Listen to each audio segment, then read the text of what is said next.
going to talk about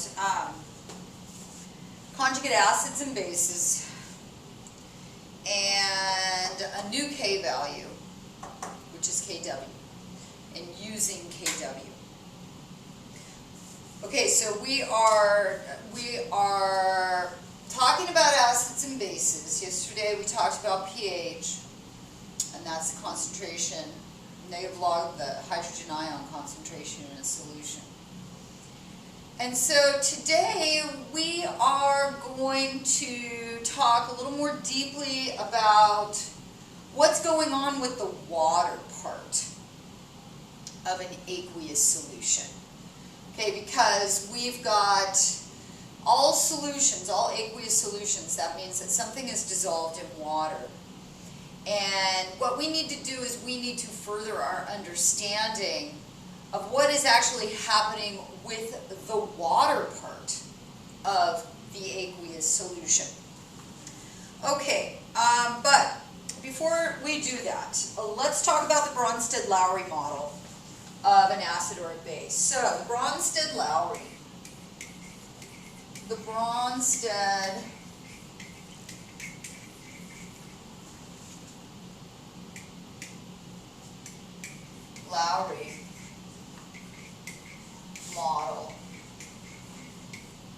says an acid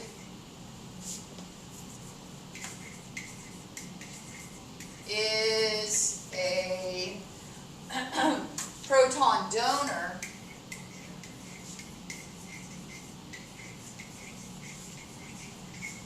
and a base is a proton acceptor.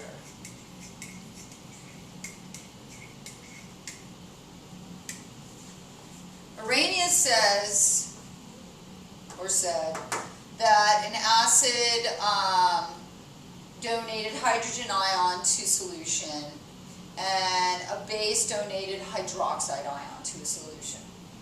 But that doesn't cover the full gamut of what can behave like an acid and what can behave like a base. So a more thorough and robust understanding of acids and bases is the Bronsted-Lowry model.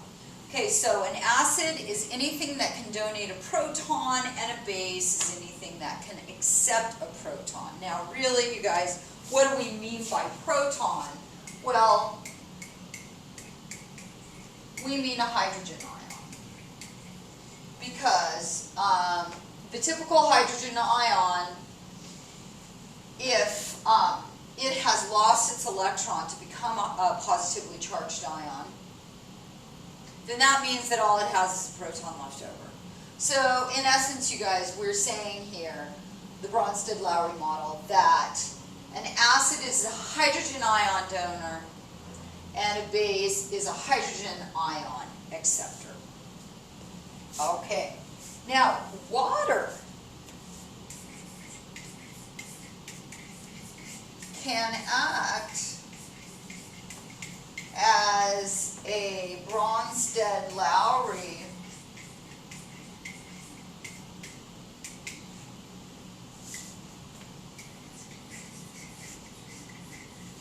base when it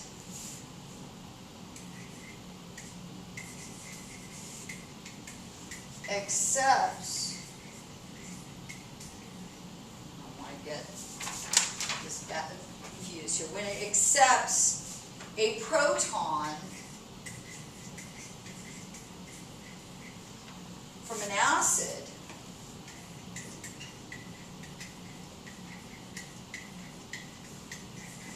to form a hydronium ion. What the heck is a hydronium ion? In this case, we put an acid, and this is just going to be any old acid, you guys, so I'm going to call it HA.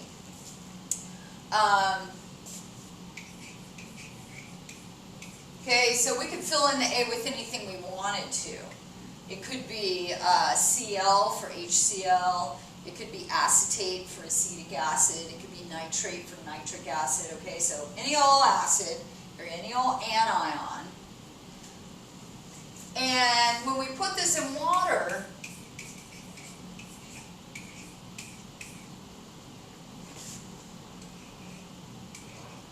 we are going to end up getting H3O plus, and that is the hydronium ion, plus the anion.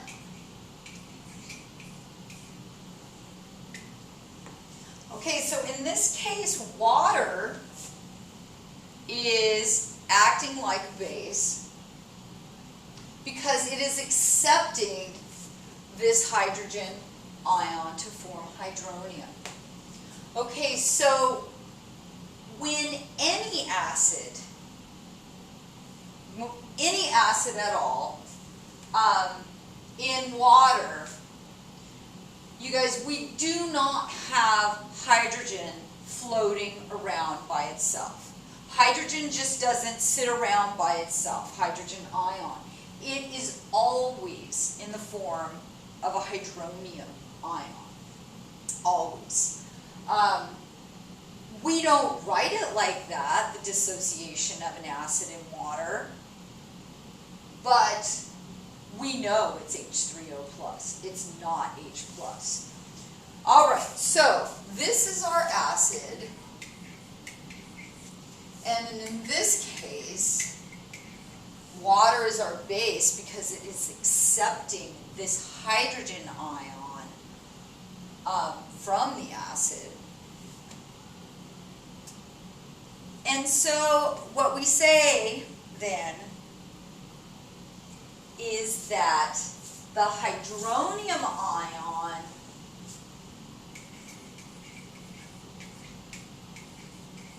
is the conjugate acid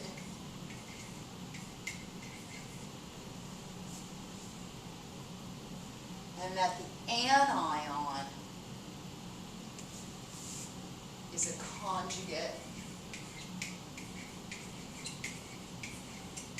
base.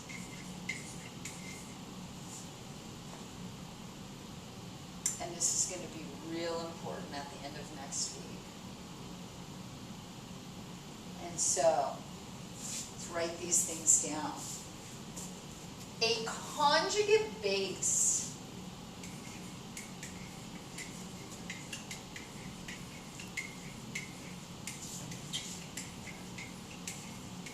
is everything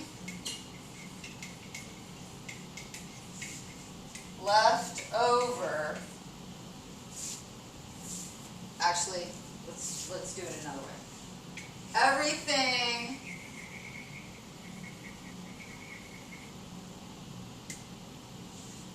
that remains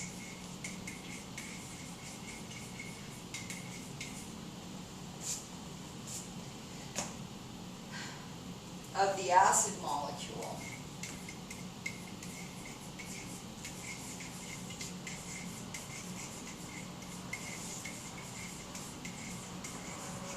once the proton is lost.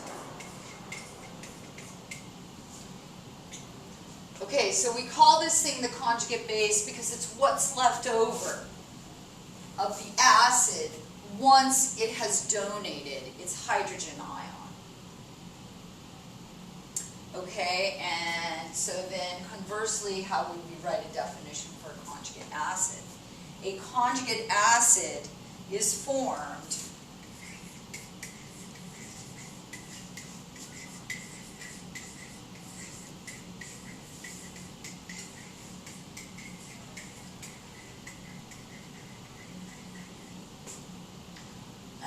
when a proton is transferred.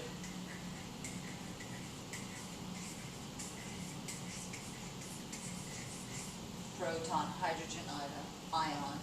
When a proton is transferred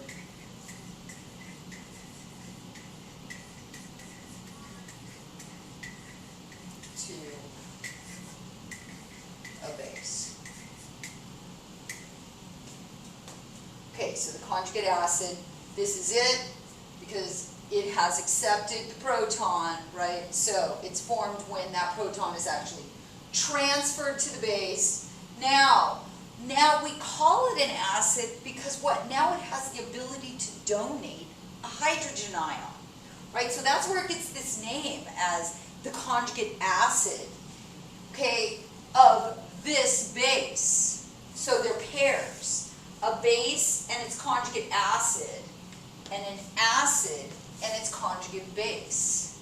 We say it's an acid because now it has the ability to donate a proton. We say it's a base because now it has the ability to accept a proton, right? It's got a spot for it. All right, so let's write a couple of dissociation reactions and identify. Acid in water, an acid in water. It's dissociating, and what's that thing going to look like? We have HCl, for instance. HCl, aqueous. Okay, and it really does now. It's not simply just dissolving, and I'm going to only write a one-way arrow, and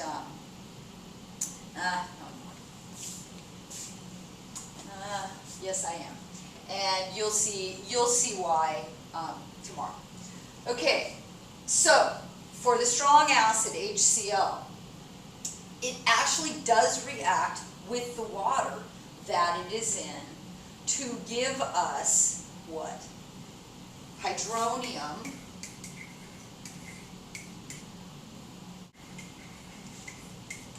plus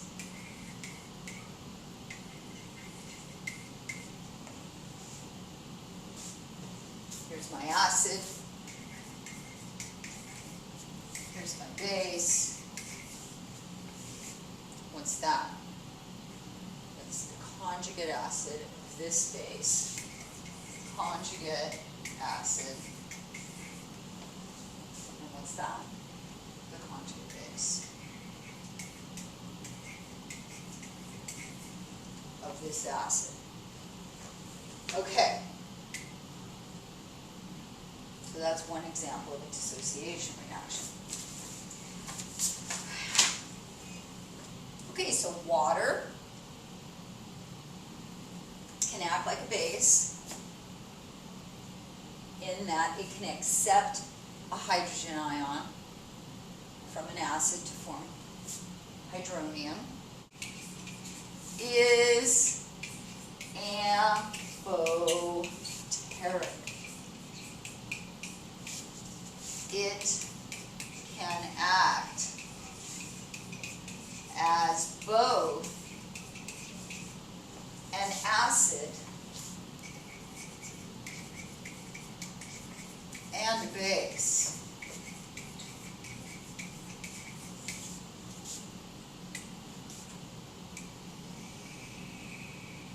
Okay, it's amphoteric, meaning that it can go both ways. It can either donate or accept hydrogen ion. And so, the auto-ionization of water shows us this. Okay, so the auto-ionization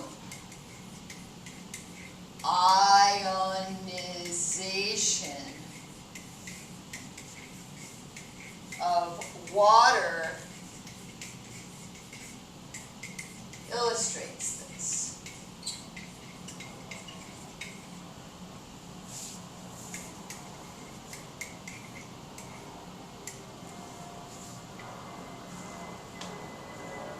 Ionization, right? So dissociation, ionization, breaking up into ions automatically.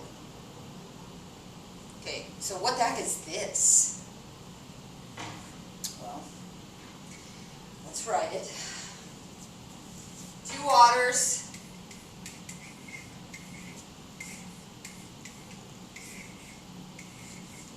will give us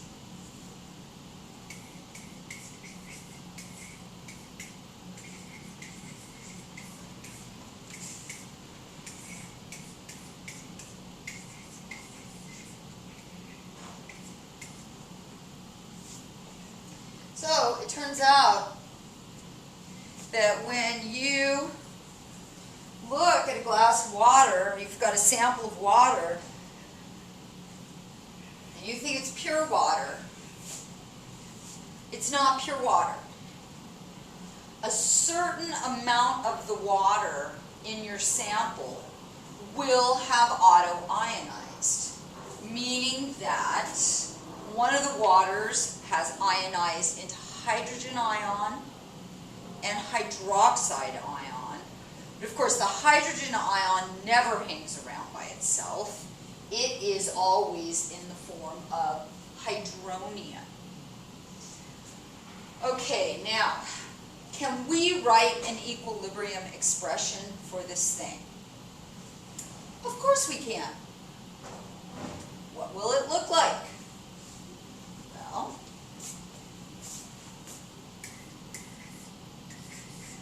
Kw, the equilibrium constant for water, is equal to H3O plus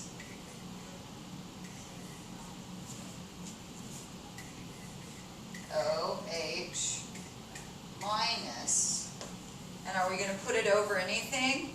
No, we're not, because it's a liquid. Are we going to leave this as H3O plus? No, we're not. No.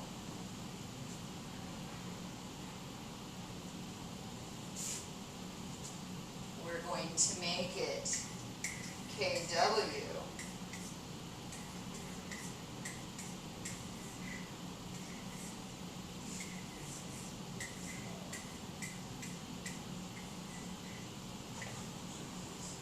we say it's hydrogen ion, but it's not hydrogen ion. It's hydronia. So what do you guys want? What are you doing? Oh, sorry, I was just... Okay, so we're never going to write it like this. Okay, people in the know. We write it as hydrogen ion, but it's not. Hydrogen ion never exists on its own, and it never will, you guys. So from now on, you just need to know that if it says hydrogen ion, really, in reality, it's hydronium. Okay, so now, what about this? 25 degrees Celsius. Okay, if we have glass water, sample of water, what is the pH of that water? The pH of that water is neutral. It's 7. So that means it's got some hydrogen ion. It's got hydronium ion in there. And that actually tells us how much it has. So at 25 degrees Celsius, the hydrogen ion concentration is equal to the hydroxide ion concentration, and they are each 1.0 times 10 to the minus 7th, each of them, right? So in a neutral solution, in a regular old sample of water, it's neutral. Hydrogen ion is equal to hydroxide ion, and both of their concentrations are 1.0 times 10 to the minus 7th. If we take the negative log of 1.0 times 10 to the minus 7th, right, if we convert this molarity into pH, what is it? The pH is 7, right? So that's what tells us that yes, in fact, we have hydrogen ion there. And the hydrogen is equal to the hydroxide. And so, at 25 degrees Celsius, in any sample of water, we have 1.0 times 10 to the minus 7th molar hydrogen ion, hydronium ion, and 1.0 times 10 to the minus 7th hydroxide ion.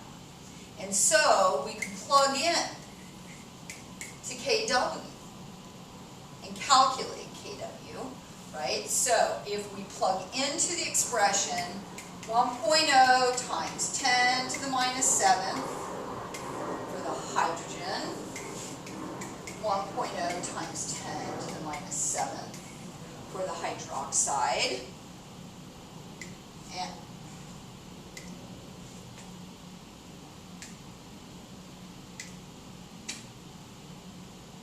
so what do we get?